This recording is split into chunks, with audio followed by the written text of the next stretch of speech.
Hello children, I am professor Suruchi Gupta. आज हम discuss करेंगे अकाउंटेंसी क्लास 12 के लिए।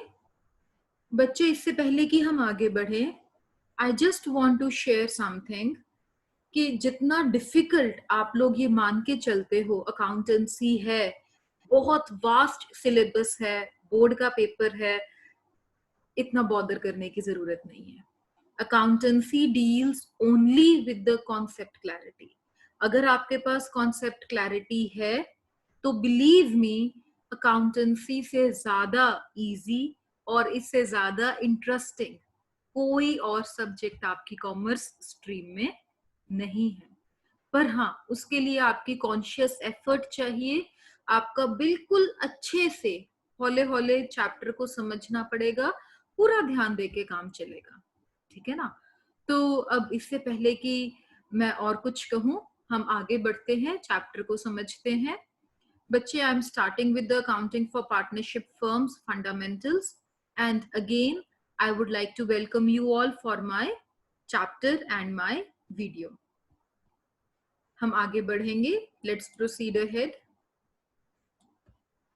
Accounting for partnership firms fundamentals, मैं अपनी वीडियो अब नीचे रखूंगी ताकि स्लाइड आपको इजीली व्यू होती रहे। Accounting for partnership firms fundamentals, goal बिल्कुल क्लियर कट है, कोई बीच में डाउट नहीं रहेगा। CBSE final examination. हम इसमें क्या क्या कवर करेंगे वीडियो में, आप एक बारी देखिए। इंट्रोडक्शन ऑफ पार्टनरशिप, होता क्या है पार्टनरशिप, मतलब क्या है, meaning, definition very very important, features, देखने में कैसा लगता है, क्या क्या इसका बाहरी है, देखने में आउटलुक क्या है, वो फीचर्स हैं, इनको हम कैरेक्टरिस्टिक्स भी कहते हैं। And yes, not to forget, जितना आप अभी समझोगे, साथ ही इसी वीडियो में मैंने कुछ क्वेश्चंस आप लोगों के लिए पुट अप किए हैं जिसका आपको टेस्ट करना है, और आप अपने आंसर्स मुझे कमेंट करके भी बता सकते हैं। I will be telling you whether you are right और where you are getting into trouble, ठीक है। तो आज के लिए हम शुरू करेंगे इंट्रोडक्शन से। अब क्योंकि हम इंट्रोडक्शन अकाउंट्स की शुरू कर रहे हैं, आपको शायद ये लगे कि बहुत कुछ डिफिकल्ट सा मैं एक कॉन्सेप्ट आपके सामने लेके आ रही हूँ, ऐसा कुछ नहीं है। बहुत एक सिंपल सा मैं आपसे क्वेश्चन पूछूंगी, आप उसका टाइम लीजिए, सोचिए, फिर हम आगे बढ़ेंगे, साथ साथ बढ़ेंगे, मैं ज्यादा जल्दी नहीं चलूंगी, ठीक है। एक मैंने पार्टनरशिप को डिवाइड कर दिया है पार्टनर और शिप में। अब पार्टनर को अगर हम थोड़ी देर के लिए साइड पे रख दें, कोई बात नहीं, थोड़ी देर के लिए साइड पे रख देते हैं, तो आप मुझे क्या ये बता सकते हो कि जो शिप है, मैंने यहाँ पे बनाया है शिप, ये देखिए, मिस्टर लालू मैंने बनाया है, मिस्टर कालू मैंने बनाया है।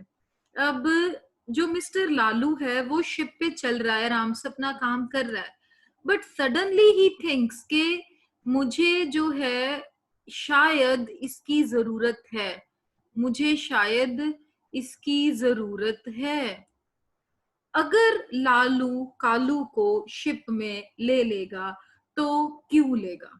I have this question, why Mr. Lalu wants to join Mr. Kalu on the ship? आप आराम से सोचिए, एक पर्सन है, वो शिप चला रहा है, वो किसी और को साथ में लेना चाहेगा, क्यों लेना चाहेगा, क्या फायदा होगा, क्या नुकसान होगा, जस्ट एक अपना व्यू सा सेट कीजिए, फिर हम चैप्टर भी देखेंगे। ओके, अब तक आपने कुछ ना कुछ आंसर सोच ही लिया होगा। जहां तक मेरा ख्याल है, आपने सोचा होगा कि अगर दो जने होंगे तो शिप को चलाने में आसानी हो जाएगी, लालू की अपनी एफर्ट्स कम लगेंगी, दोनों मिलके चला लेंगे, अगर एक थक जाएगा तो दूसरा कर लेगा। शायद कुछ इस तरह के आपने आंसर सोचे होंगे।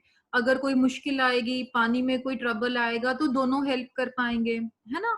तो अब हम इसी के साथ देखते हैं कि एक्चुअली मैंने ये क्यों पूछा। मैंने ये पूछा चिल्ड्रन आपको बताने के लिए कि मीनिंग ऑफ पार्टनरशिप क्या है। मीनिंग ऑफ पार्टनरशिप क्या है? I want to tell you that mister Lalu ये पर्सन है, ठीक है, जो सोच रहा था कि मैं शायद किसी और को ले लूं। ये पर्सन है ना, ये सोच रहा था कि मैं किसी और को ले लूं। किसको ले लूं? कालू को ले लूं। पर क्यों? बहुत से रीजंस थे जो इसने सोचे थे कि मैं इस वजह से इसको लेना चाहूंगा। क्या क्या रीजंस थे, आइए देखते हैं। रीजंस थे स्टूडेंट्स, जैसे रिस्क। मैं अगर इसको अपने साथ रखूंगा तो मेरा रिस्क डिवाइड हो जाएगा, मैं अकेला नहीं डूबूंगा, मुझे कोई हेल्प कर पाएगा। रीजन क्या था? कैपिटल। कैपिटल क्या होता है? आपने 11th में जब आप छोटे बच्चे थे तब आपने पढ़ा था कि कैपिटल होता है amount invested by a person to start the business. In simple words, जो पैसा कोई पर्सन बिजनेस शुरू करने में लगाता है उसको हम अकाउंट्स में कैपिटल कहते हैं।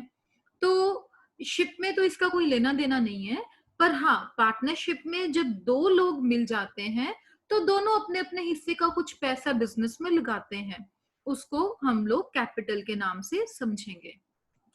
प्रॉफिट या लॉस, कोई फायदा या नुकसान होगा तो वो भी हम बांट सकेंगे। फिर से रिस्क, क्योंकि ultimately business deals with risk. तो ये कुछ ऐसी चीजें हैं जिस वजह से हम ये कह सकते हैं कि उन्होंने सोचा था कि मैं इसको शिप में ले लूं। Exactly that is what I am talking about. Ship वाला कॉन्सेप्ट को आप माइंड में रखो और उसको एक पार्टनर के साथ जोड़ दो। मतलब अगर मान लो, मेरे कहने का क्या मतलब है चिल्ड्रन, अगर मान लो हम ये देखना चाहें कि ये दो जने अगर मिल जाएंगे तो लालू और कालू मिलकर इकट्ठे बिजनेस चला सकते हैं। एक की जगह दोनों बिजनेस चला सकते हैं। और अगर दोनों बिजनेस चलाएंगे तो क्या होगा? तो हमने जितने भी पॉइंट्स पढ़े हैं, रिस्क का पॉइंट है, कैपिटल का पॉइंट है, हमने प्रॉफिट लॉस का पॉइंट पढ़ा है, एफर्ट्स का पॉइंट पढ़ा है, टाइम का पॉइंट सोचा है, जो भी आपने सोचा है वो सब आपस में मिल जाएगा। They can divide among themselves, तो वो हो गए पार्टनर्स। जब ये दोनों जने मिलकर एक बिजनेस इकट्ठे से शुरू करेंगे, एक मिलकर काम इकट्ठे से शुरू करेंगे, जिसका फायदा, जिसका मोटिव क्या रहेगा? फायदा अर्न करना। एम क्या रहेगा? प्रॉफिट अर्न करना। तो वो कहलाई जाएगी पार्टनरशिप। ठीक है, जैसे कि एक बारी और मैं आपको कुछ यहाँ पे बताना चाहूंगी, इसी बात को हम और कैसे समझ सकते हैं कि सपोज करो ये मिस्टर कालू जो है ये एक सोल प्रोप्राइटर है। मैंने सोल प्रोप्राइटर लिखा है ना, आप सोच रहे होंगे क्यों लिखा है। सपोज ये सोल प्रोप्राइटर है, मीन्स ये अकेला पर्सन है जो अपनी दुकान चला रहा है। अब ये सोच रहा है कि मैं लालू को भी ले लूं बिजनेस में, तो क्या होगा कि हम दो जने मिलके बिजनेस कर लेंगे। कालू, मैं और लालू एक और पर्सन मिलके इकट्ठे दो जने बिजनेस कर लेंगे। तो वो कहते हैं ना, एक और एक 11। अकाउंट्स में नहीं होता, पर अकाउंट्स में क्या है कि दो जने मिलके सारी तरह की चीजें शेयर कर लेंगे। तो बच्चे जब हम इस तरह से बात समझते हैं, हम ये समझते हैं कि इंडिविजुअली इन दोनों को कहा जाता है पार्टनर। इंडिविजुअली इन दोनों को क्या कहा जाता है? Partner. I am again talking the word individually, ठीक है। पर जब हम इकट्ठे बात करते हैं कि दो जनों ने मिलकर क्या बनाया, क्यों इकट्ठे हुए, क्या बनाया, what is the result? The result is the partnership. जो बिजनेस उन्होंने स्टार्ट किया उसको कहा क्या जाएगा? पार्टनरशिप। और जो भी उस फर्म का नाम ये रखेंगे उसको कहा जाएगा फर्म नेम। उसको क्या कहा जाएगा चिल्ड्रन? Firm name. तो अभी तक हमने यहाँ पे क्या समझा कि एक के होने से क्या नुकसान, दूसरे के आ जाने से क्या फायदा, क्या नुकसान, क्या क्या हो सकता है। दो जने जब मिलकर बिजनेस इकट्ठा शुरू करते हैं तो उसको कहते हैं पार्टनरशिप। उसमें वो प्रॉफिट बियर करते हैं, प्रॉफिट एंजॉय करते हैं, लॉस बियर करते हैं, कैपिटल्स अपनी लेके आते हैं, रिस्क शेयर करते हैं, और बहुत सी चीजें हैं जो हम हौली हौली फीचर्स में और डेफिनेशन में करेंगे। इंडिविजुअली उनको पार्टनर्स कहते हैं, बिजनेस को पार्टनरशिप कहते हैं, और जो टाइटल अपने बिजनेस का वो देंगे, जो भी नाम देंगे उसको हम कहते हैं फर्म नेम। ठीक है, तो आई डू होप कि ये बात आपको क्लियर हो गई हो। आगे चलेंगे।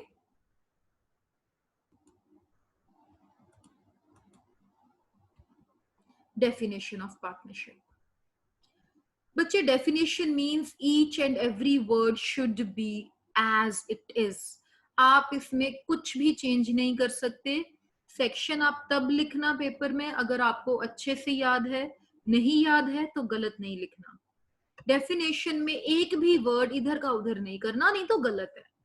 तो डेफिनेशन से ही अब हम इसमें से फीचर्स एक्सट्रैक्ट कर लेंगे। डेफिनेशन क्या है कि पार्टनरशिप का पूरा सार, इसके अलावा इसमें कुछ भी नहीं है। ठीक है, तो डेफिनेशन की जब हम बात करेंगे, आप साथ साथ देखते रहिए। डेफिनेशन में आता है कि partnership is the relation between persons, मतलब पर्सन्स में रिलेशन हो सकता है, पर्सन्स के अलावा बिजनेस आपस में दो जुड़ नहीं सकते, वो पार्टनरशिप नहीं कर सकते। एनिमल्स पार्टनरशिप नहीं कर सकते, तो सिर्फ पर्सन्स यानी कि ह्यूमन बींग्स पार्टनरशिप कर सकते हैं। Alive human beings is the relation between persons who have agreed, आपस में इनकी अग्रीमेंट होनी चाहिए, तालमेल, समझौता होना चाहिए, अग्रीमेंट। टू शेयर, शेयर करना, बांटना, है ना। To share the profits of a business, अगर कोई फायदा होगा तो दोनों का मिलकर होगा, कोई नुकसान होगा तो दोनों का होगा, एक का नहीं। Profits of a business, business मतलब जो काम आप रोज करोगे और ऑब्जेक्टिव रहेगा प्रॉफिट अर्निंग, वो रहेगा business. Carried on by all, दो जने भी पार्टनर्स हो सकते हैं, दो से ज्यादा भी। कितने? 50 तक, दो या दो से ज्यादा 50 तक। पार्टनरशिप सारे मिलके चला सकते हैं, या जरूरी समझने की बात है कि कोई एक भी बाकियों के लिए कोई डिसीजन ले सकता है। सपोज 3 जने पार्टनरशिप में हैं, 2 जने तबीयत नहीं ठीक है, कुछ प्रॉब्लम आ गई, एक पर्सन जो रह गया वो भी उनके बिहाफ पे डिसीजन ले सकता है। तो डेफिनेशन क्या कहती है? Partnership is the relation between the persons who have agreed to share the profits of a business carried on by all or any one of them acting for all। ठीक है, कोई डाउट आप मुझे comments में लिखिए, most welcome. आगे के लिए चलेंगे, देखेंगे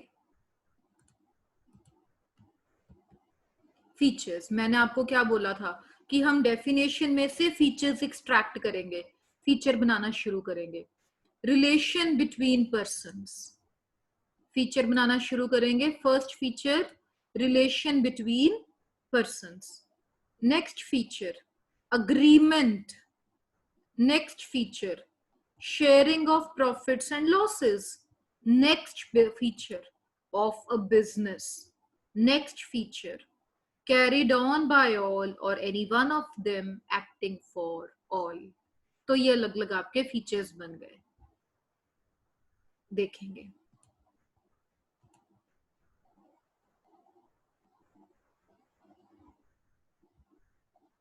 okay, first feature children, two or more persons. First feature क्या कह रहा है? टू और मोर पर्सन्स, यानी कि कम से कम 2 जने होने चाहिए। मैंने स्लाइड दिखाई थी ना, सोल प्रोप्राइटर, अकेला बंदा दुकान चला रहा है, वो मिस्टर कालू अकेला सोच रहा है कि मैं किसी और को जोड़ लूं तो 2 मिलकर पार्टनरशिप करेंगे। तो ये मिनिमम 2 पर्सन्स हैं, ये एक पर्सन मैंने यहाँ पे बना दिया, ठीक है, और ये दूसरा पर्सन बना दिया, ये 2 मिलके बिजनेस को चला सकते हैं। और ऐसे बहुत से पर्सन आ सकते हैं बीच में, पर कितने? Up to what limit? एक लिमिट तो होनी चाहिए ना, कितने पर्सन आ सकते हैं बच्चे? पर्सन टोटल आ सकते हैं मैक्सिमम 50। कितने पर्सन आ सकते हैं? 50। और जब आप ये वर्ड बोलोगे 50, साथ ही आप ये दिमाग में लेके चलोगे कि ये कहाँ लिखा है? ये लिखा है as per rule 10 of companies miscellaneous rules 2014। As it is आपको ये स्टेटमेंट पता होनी चाहिए। रूल 10 यानी कि 2014 जो कंपनीज रूल्स हैं उनका रूल नंबर 10 मिसलेनियस पोर्शन में ये बताता है कि जो पार्टनरशिप में मैक्सिमम पार्टनर्स रहेंगे वो कितने रहेंगे? At present 50। ठीक है, फिर बात आती है कि वो पार्टनर्स कंपिटेंट टू कॉन्ट्रैक्ट होने चाहिए। कंपिटेंट टू कॉन्ट्रैक्ट का क्या मतलब है? कि बहुत सी ऐसी चीजें हैं वो उन क्राइटेरियाज में फिल होने चाहिए। कैलिबर होना चाहिए, उनकी सोच ठीक होनी चाहिए, कॉन्ट्रैक्ट में आ सके इस पोजीशन में होने चाहिए। ओके, इसके बारे में हम आगे डिटेल में स्टडी करेंगे। What is competent to contract? Children, competent to contract जब आप ये बात करोगे तो आप साथ ही ये बात भी समझाना कि section 11 of Indian contract act 1872 ये कुछ पर्सन्स को डिस्क्वालीफाई कर रहा है। क्या कर रहा है? डिस्क्वालीफाई कर रहा है। ये कह रहा है कि नहीं, ये कुछ इस तरह के पर्सन्स हैं जो कि हम इसमें पार्टनरशिप में नहीं ले सकते। कौन कौन से पर्सन्स को नहीं हम ले सकते? Persons of unsound mind. Unsound mind का क्या मतलब है? जो पर्सन मेंटली ठीक नहीं है। अनसाउंड माइंड ठीक से टेक्नोलॉजिकली या टेक्निकली डिसीजन नहीं ले सकते, वो अनसाउंड माइंड होता है। इनसेन, पागल, जो पागल है, जो सोच नहीं सकता या जो रैशनल थिंकिंग नहीं कर सकता, फायदा नहीं सोच सकता। lunatic is also a similar kind of a situation. Person who cannot think for the betterment of the business, who has some mental problem with their mind is lunatic. Almost similar. Insolvent, yes, insolvent is a term. Insolvent बच्चे वो person होता है जिसका date यानी कि उधार का पैसा या लाइबिलिटीज उसके एसेट्स से ज्यादा हो जाए। अब एसेट्स क्या हैं? एसेट्स हैं जिन चीजों का वो मालिक है, जैसे कि घर, गाड़ी, बाइक, कार, स्कूटर, जो भी चीजें जिनका वो हकदार है, मालिक है, उनसे ज्यादा उसकी देनदारी हो जाए। किराया तो नहीं, आप सोच सकते हो कि जो कर्जा है वो उसके अपने हकदार वाली चीजों से ज्यादा हो जाए, तो बर्डन अब ओवर हो जाना, दैट पर्सन बिकम्स इंसॉल्वेंट, जिसको हम कहते हैं दिवालिया निकल जाना। डिस्क्वालिफाइड बाय लॉ, लॉ ये कहे कि नहीं, ये पर्सन किसी भी कॉन्ट्रैक्ट में नहीं जा सकता, नेचुरली वो नहीं जा सकता। और एक बहुत इंपॉर्टेंट टर्म है जिसके आगे मैंने यहाँ पे स्पेशल एक स्टार मार्क किया है, that is minor. Minor, a person who is less than the age of 18 years। Minor कौन होता है बच्चे? Person less than 18 years of age, उसको हम कहते हैं माइनर। ठीक है, तो इसके लिए कुछ कंडीशंस हैं, वो क्या हैं हम आगे समझेंगे। पर section 11 of Indian contract act in सब लोगों को, इस तरह के लोगों को कहता है कि ये डिस्क्वालिफाइड हैं, ये कॉन्ट्रैक्ट में नहीं आ सकते। ऑन अ कंडीशन, माइनर पे कुछ टर्म्स एंड कंडीशंस लागू होती हैं। क्या होती हैं देखेंगे।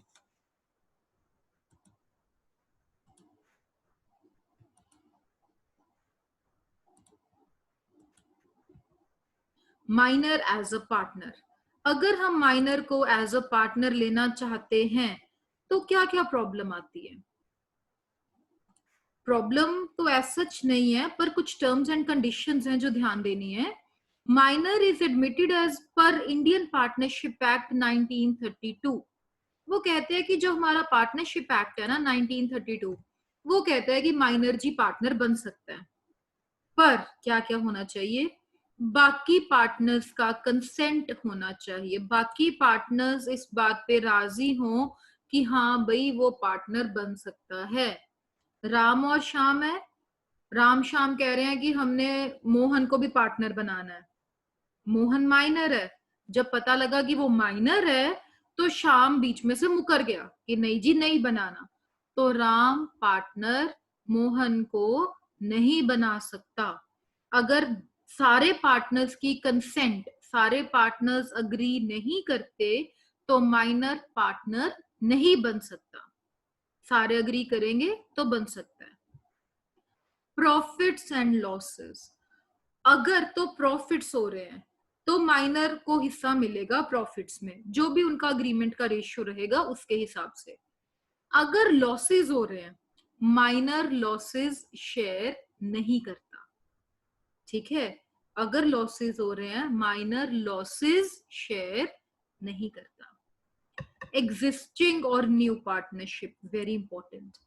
माइनर एक एग्जिस्टिंग पार्टनरशिप में ही एंटर हो सकता है, माइनर के थ्रू कोई नई पार्टनरशिप नहीं बन सकती। आई रिपीट माई पॉइंट, एक पार्टनरशिप ऑलरेडी चली जा रही है, एक बिजनेस ऑलरेडी चली जा रहा है, उसमें कोई माइनर बाकी पार्टनर्स अग्री करें तो ऐड हो सकता है। पर अगर हम ये कहें कि 4 बच्चे 16, 17, 15 साल की उम्र के हैं, मिलकर नई पार्टनरशिप बिजनेस खोल लें, नहीं हो सकता। माइनर्स पार्टनरशिप नहीं चला सकते, नया बिजनेस नहीं चला सकते। बुक्स ऑफ अकाउंट्स, माइनर्स के पास पूरा राइट है कि वो अगर चाहे तो पार्टनरशिप बिजनेस की बुक्स को, अकाउंट्स को इंस्पेक्शन कर सकते हैं एनी टाइम। ये इनके पास राइट रहता है। और जब वो हो जाएंगे 18 साल के, at the age of 18 on happy birthday date, what will happen within 6 months, within 6 months इन्हें ये डिसाइड करके पब्लिक नोटिस में बताना होता है कि क्या वो पार्टनरशिप में रहना चाहते हैं या क्विट करना चाहते हैं। तो at the age of 18 they will need to decide and they need to submit a public notice for the same, whatever decision they have taken. So these are certain terms and conditions which are applicable when you talk about minor as a partner. Okay, next feature we have is agreement between partners. बच्चा देखो, अब कोई दो लोग आपस में मिल रहे हैं तो एक अग्रीमेंट तो होता है ना। अग्रीमेंट क्या है कि मैं भी मान गया, तू भी मान गया, चल बिजनेस शुरू कर लेते हैं, यही है ना अग्रीमेंट। तो जब हम अग्रीमेंट की बात कर रहे हैं, मैंने ये बना दिया जी पार्टनर ए, ठीक है, मेरा ज्यादा काम ना ड्राइंग्स के साथ ही चलेगा, इजी हो जाएगा। हालांकि मेरी ड्राइंग इतनी अच्छी है नहीं, पर फिर भी समझना आसान हो जाता है और थोड़ा सा बुक्स से आउट हो जाते हो आप, है ना, न्यू तरीका सा लगेगा शायद आपको। पार्टनर ए है और ये पार्टनर बी है। मैं थोड़ा सा अपने आप को इधर कर देती हूँ, ये पार्टनर बी है। ये दोनों जने जी पार्टनरशिप में आ गए, ओके गुड। तो पर इन्होंने एक अग्रीमेंट बना लिया जिसके तहत ये पार्टनरशिप में आ गए। अगर ये अग्रीमेंट नहीं होगा तो ए कहेगा कि मैंने तो ये कहा था आप नहीं माने, बी कहेगा मैंने तो ये कहा था नहीं माने। तो हम एक बात पे समझौता कर लेते हैं, उस अग्रीमेंट को कहा जाता है children, very very important term to remember, that is partnership deed. Agreement को क्या कहा जाता है? Partnership deed. ठीक है, according to section 5 of Indian partnership act, ये जो आईपीए है ना, ये इंडियन पार्टनरशिप एक्ट है 1932, वो ये कहता है कि अग्रीमेंट होनी चाहिए जिसका नाम होना चाहिए पार्टनरशिप डीड होता है। और इंपॉर्टेंट पॉइंट, ये जो अग्रीमेंट है ये टाइम पीरियड के हिसाब से भी हो सकती है। फॉर एग्जाम्पल, अगर मान लो पार्टनरशिप एक स्पेसिफिक टाइम पीरियड के लिए ही है, 6 महीने, 2 साल, 2 साल का अग्रीमेंट बना लो। आप कोई स्पेशल वेंचर के लिए पार्टनरशिप कर रहे हो, मतलब कोई स्पेशल बिजनेस को करने के लिए पार्टनरशिप कर रहे हो, तो उतने टाइम की पार्टनरशिप बना लो। आप टाइम पीरियड के हिसाब से भी बना सकते हो। रिटन और ओरल, ये बिल्कुल भी जरूरी नहीं है कि पार्टनरशिप डीड जो है वो रिटन हो, not compulsory to be written. ऐसा बिल्कुल भी जरूरी नहीं है। पार्टनरशिप डीड जो है ये ओरल भी हो सकती है, आप आपस में ओरली भी डिस्कस करके अपना अग्रीमेंट बना सकते हो, बिल्कुल भी जरूरी नहीं है कि रिटर्न हो। हालांकि रिटर्न होना बेटर है, it acts as a proof in any kind of dispute. By law मतलब partnership comes into existence by law, तभी जो आपका पार्टनरशिप एक्ट है 1932 चलता है। हमने अभी लिखा है ना इधर, इंडियन पार्टनरशिप एक्ट 1932, आईपीए 1932, तो ये बाय लॉ चलता है। ऐसा नहीं है जैसे एचयूएफ में होता है कि अगर आप उस फैमिली में बॉर्न हो गए तो नेचुरली आप एचयूएफ का मेंबर हो, वो बाय बर्थ हो गया ना। तो इसमें ऐसा नहीं है, इसमें बाय लॉ आपको पार्टनरशिप लीगली एस्टैब्लिश करनी पड़ती है, लीगली बिजनेस बंद करना पड़ता है। तो this is the point of agreement between the partners. I do hope it is clear. Again, for any doubt, you please mention it in the comment box. Okay, next आज हम discuss करेंगे, next क्या है देखो, lawful business. Lawful मतलब जो legally yes में हो कि आप ये बिजनेस कर सकते हो, वो लॉफुल है। जो लीगल मैटर्स कहे, कोर्ट कहे कि नहीं ये बिजनेस नहीं करना, ये सोसाइटी परमिट नहीं करती, तो वो अनलॉफुल है। Lawful business as per section 2B, section 2B ये कहता है कि जो भी बिजनेस आप कर रहे हो उसमें क्या क्या इंक्लूड होता है। उसमें इंक्लूड होता है एवरी ट्रेड, लेन देन ट्रेड, एवरी ऑक्यूपेशन, कोई भी तरह का काम आप कर रहे हो, जॉब, ऑक्यूपेशन, कोई भी प्रोफेशन, प्रोफेशन जैसे डॉक्टर है, लॉयर है, सीए है, ये सब प्रोफेशंस हैं। तो सेक्शन 2B ये सब चीजें जो है कहता है कि आप बिजनेस में इंक्लूड कर सकते हो। और जो बिजनेस का एम होना चाहिए वो क्या होना चाहिए, एज ऑलवेज क्योंकि बिजनेस की बात हो रही है तो बिजनेस का एम हमेशा रहता है प्रॉफिट्स। ठीक है, देखेंगे। नेक्स्ट प्रॉपर्टी है sharing of profits. As we have discussed previously, sharing of profits क्या कहता है कि अमंग द पार्टनर्स, जो पार्टनर्स हैं वो आपस में प्रॉफिट्स को शेयर तो कर सकते हैं, पर in agreed, as agreed in the partnership deed. जैसे पार्टनरशिप डीड में अग्रीमेंट हुआ होगा उसके हिसाब से ही पार्टनर्स जो है प्रॉफिट्स को शेयर कर सकते हैं, अदरवाइज भी कर सकते हैं। पर अगर पार्टनरशिप डीड में कुछ भी मेंशन्ड नहीं है तो प्रॉफिट्स इक्वली डिवाइड होते हैं। मान लो बिजनेस का प्रॉफिट हुआ था 10,000 रुपीज, तो 5,000 पार्टनर ए का, 5,000 पार्टनर बी का। पर अगर पार्टनरशिप डीड में मेंशन्ड है कोई रेशियो, तो आप उस रेशियो में डिवाइड करोगे। Suppose the ratio that has been mentioned is 7:3, 10,000 का प्रॉफिट है तो 7,000 ए का, 3,000 बी का। अगर डिस्प्यूट हो जाए तो क्या करें, डिस्प्यूट हो तो आप पार्टनरशिप डीड को प्रेफर करोगे, फॉलो करोगे। अगर पार्टनरशिप डीड में वो चीजें मेंशन्ड नहीं है तो उसके अपने कुछ प्रोविजंस हैं जो हम बाद में डिस्कस करेंगे, वो फॉलो करेंगे। वो आपको प्रोविजंस गिवन है इंडियन पार्टनरशिप एक्ट 1932 में। अगर डिस्प्यूट हो तो पार्टनरशिप डीड फॉलो करो, अगर पार्टनरशिप डीड में उसका हल नहीं लिखा हुआ तो इंडियन पार्टनरशिप एक्ट 1932 के रूल्स को हम फॉलो करेंगे, उससे हम अपना डिस्प्यूट सॉल्व करेंगे। अगर कोई पार्टनरशिप चैरिटेबल एक्टिविटी के लिए बन जाती है तो वो पार्टनरशिप नहीं कहलाई जाती, नॉट अ पार्टनरशिप।